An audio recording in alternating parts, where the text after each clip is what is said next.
Hola, somos estudiantes de la Tecnicatura de Programación y la Licenciatura de Ciencia de Datos. Soy Pereira Celina y con mis compañeros Arrey Andrea, Artoni Mayra, Capo Casa Lucas, Franco Ariel, La Cueva Santiago y Razo Melina estaremos hablando de qubits en la esfera de Bloch. En principio debemos saber qué es un qubit. Un qubit o bit cuántico es la unidad básica de información en la computación cuántica. A diferencia de la computación tradicional, el bit clásico puede ser 0 o 1. En cambio, un qubit puede ser 0, 1 o ambos a la vez. Por ejemplo, imaginemos que una moneda está girando en el aire. Hasta que no la capturemos, no sabemos si caerá cara o cruz. Un qubit es como esa moneda en un estado de superposición. Los estados de un qubit se representan usando la notación de Brackett, donde kit 0 representa el estado de 0 y kit 1 representa el estado de 1. Tenés los estados básicos, que en el estado básico kit 0 el qubit representa el 0 con certeza, y kit 1, estado en el que el qubit es un 1 con certeza. Y después tenemos el estado de superposición. Los qubits pueden estar en una superposición de ambos estados al mismo tiempo. Esto significa que un qubit puede estar en una combinación entre ket 0 y ket 1 a la vez. Matemáticamente, un qubit se representa como una combinación lineal de dos estados básicos, llamados, ket 0 y ket 1, y se escriben como ket 0 y ket 1. Esto se expresa como una fórmula PSI es igual a alfa por ket 0 más beta por ket 1. Aquí alfa y beta son números complejos que indican la probabilidad de que el qubit esté en el estado 0 o en el estado 1. Respectivamente, hay una condición importante. La suma de los valores al cuadrado de alfa y beta debe ser igual a 1. Esto significa que el qubit puede estar en una mezcla de ambos estados hasta que se mide. Al medirlo, el qubit colapsa a uno de los dos estados posibles, 0 o 1, con una probabilidad determinada por los valores de alfa y beta. Bueno, ahora vamos a hablar de la representación de un qubit en su forma matricial. Un qubit se puede representar mediante vectores columna, que son matrices de tamaño 2 por 1. Para el estado ket 0 se representa en forma matricial como el vector columna 1, 0, lo que indica que hay una probabilidad del 100% de encontrar un qubit en el estado ket 0 y un 0% de encontrarlo en el ket 1. Y para el estado ket 1 se representa como el vector columna 0, 1. Esto también significa que hay una probabilidad del 100% de encontrar el qubit en el estado ket 1 y un 0% de encontrarlo en el ket 0. Un qubit en superposición se expresa como una combinación de los estados básicos con sus coeficientes complejos. Ket psi igual alfa, vector columna 1, 0 más beta, vector columna 0, 1 igual a vector columna alfa beta. Alfa y beta son los coeficientes que determinan las probabilidades de encontrar al qubit en los estados ket 0 o ket 1. Ahora bien, para visualizar el estado de un qubit utilizamos la esfera de Bloch. La esfera de Bloch es una representación geométrica del estado de un qubit en un espacio tridimensional. Nos permite visualizar todos los posibles estados de un qubit en la superficie de una esfera unitaria. En sus estados básicos se visualiza el estado ket 0 como el polo norte y el ket 1 como el polo sur. Esto es útil para entender que estos son los estados más alejados entre sí, siendo ortogonales. En los estados de superposición, cualquier punto en la superficie de la esfera que no esté en los polos representa un estado de superposición, una mezcla de ket 0 y ket 1. Continuando con la esfera de Bloch, veamos que cuando nosotros hacemos transformaciones que le cambian el estado al qubit, estas las vamos a visualizar en la esfera de Bloch como unas rotaciones.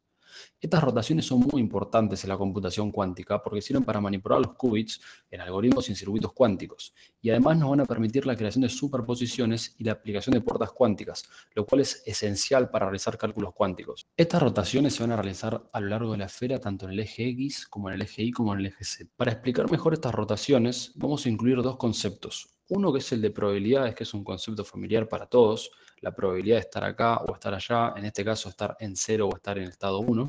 Y el segundo concepto, que es un poco más abstracto, es el concepto de fase. Para explicarlo, imaginemos que estamos en un recital donde están dos guitarras tocando, ¿no?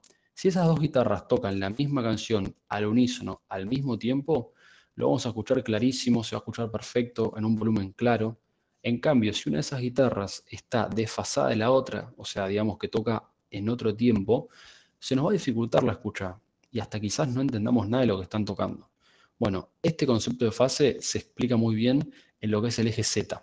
Cuando nosotros rotamos alrededor del eje Z, se cambia la fase pero no se cambian las probabilidades de medir 0 y 1. Por ejemplo, cuando tenemos un reloj en una pared, ese reloj sigue su tiempo determinado, digamos, pero ¿qué pasa si nosotros damos vuelta al reloj? No vamos a entender nada o se nos va a dificultar entender la hora que está marcando el reloj, pero el reloj va a seguir su curso. Digamos, la probabilidad de que llegue a una cierta hora siempre va a ser la misma. Lo que va a cambiar es la fase, lo que nos va a afectar a nosotros a entender ese reloj. Cuando nosotros rotemos alrededor del eje X, lo que va a pasar es que se van a intercambiar los estados 0 y 1. ¿Esto qué quiere decir? Que si tuviésemos, por ejemplo, una moneda, de un lado va a ser cara y cuando nosotros la rotemos va a ser cruz. O es cara, o es cruz, o es 0, o es 1, básicamente. Después, cuando nosotros rotemos alrededor del eje Y, esto va a afectar, es el más difícil porque afecta tanto a la fase como a las probabilidades de medir 0 y 1. El ejemplo más práctico que se puede poner en este caso es cuando nosotros tenemos una radio, por ejemplo, y le giramos la perilla del volumen. Cuando nosotros le giramos la perilla, no solo estamos ajustando cuán fuerte va a sonar esa música, digamos, la probabilidad de medir 0 y 1, pongámosle, sino que también vamos a ajustar la calidad del sonido, es decir, la fase.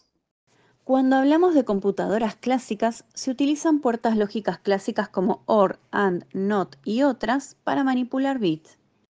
Y en el caso de las computadoras cuánticas, se utilizan compuertas cuánticas para lograr operar sobre qubits.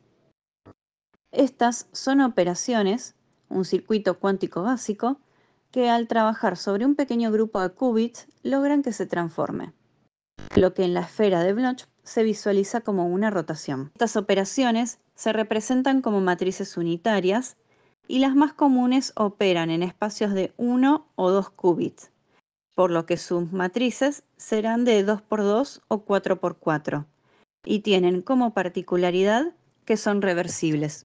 Tenemos distintos tipos de compuertas y algunos ejemplos son las compuertas de Hadamard, de Pauli o NOT, y cada una de ellas hará una transformación distinta modificando probabilidades y fases de los qubits. Los qubits pueden estar en distintos estados que pueden ser Ket 0 o Ket 1, pero además pueden estar en superposición. ¿Qué significa esto?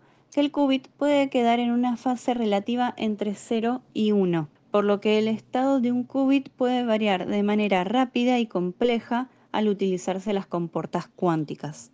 Pueden estar en superposición y tener una fase relativa entre los estados básicos 0 y estado básico 1. Una característica es que producen estados que son probabilidades hasta que se miden. Esto nos permite procesar más información en paralelo. Se representan en forma de matriz unitaria. Estos operan sobre un qubit, como dijimos anteriormente, transformándolo. Por ejemplo, tenemos la compuerta NOT que se representa de forma matricial de esta manera. Tenemos al qubit representado por alfa y representado por beta. ¿Qué sucede si le aplicamos la compuerta NOT al qubit? Bueno, veámoslo. Multiplicamos la compuerta NOT por el qubit, lo escribimos de forma matricial, hacemos la multiplicación y ¿qué sucede? El efecto de aplicar la compuerta NOT sobre el qubit da vuelta sus componentes. Algo que es fundamental en la computación cuántica son las puertas Pauli. Se representan como rotación de 180 grados alrededor de tres ejes principales, X, Y y Z, en la esfera de Bloch. Están diseñadas para actuar sobre un solo qubit, son operadores de qubit único, lo que significa que su función es modificar el estado individual de un qubit. A continuación podemos observar tres gráficos del eje X y Z con sus respectivas características para poder apreciarlo en la esfera de Bloch, como sería básicamente su representación. Les dejo la imagen en unos segundos para que puedan apreciarlo. Además de las compuertas de Pauli, existen otras compuertas importantes como la compuerta de Hadamard y la compuerta de fase. La compuerta de Hadamard es una de las compuertas cuánticas fundamentales, ya que crea superposiciones a partir de los estados puros de los qubits. Cuando la aplicamos a un qubit en el estado Ket 0, obtenemos una superposición igual de los estados Ket 0 y Ket 1. Esta transformación corresponde a una rotación alrededor del eje X en la esfera de Bloch. La superposición creada por la compuerta de Hadamard es esencial para muchos algoritmos cuánticos, ya que al colocar el qubit en un estado de superposición, Este se encuentra en todos los estados posibles al mismo tiempo, lo que permite explorar múltiples posibilidades en paralelo.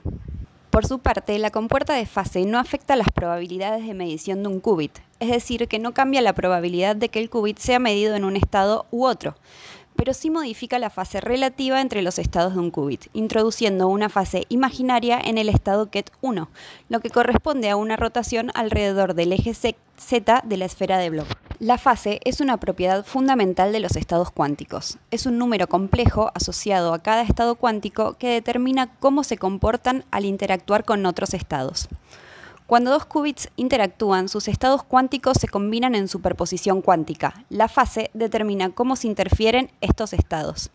Si la fase es similar, se genera una interferencia constructiva. Las amplitudes de probabilidad se suman y aumenta la probabilidad de medir un sistema en ese estado combinado. En cambio, si la fase es opuesta, las amplitudes de probabilidad se restan, lo que disminuye o incluso anula la probabilidad de medir el sistema en ese estado combinado. A esto se lo llama interferencia destructiva. Podemos comprender entonces que la compuerta de fase modifica la fase de un qubit, alterando así cómo se combina con otros qubits en una superposición. Esta capacidad de controlar la fase es fundamental para muchos algoritmos cuánticos, ya que permite amplificar o atenuar ciertas probabilidades de medición, lo que a su vez permite resolver problemas complejos de manera eficiente, amplificando soluciones correctas y atenuando las incorrectas.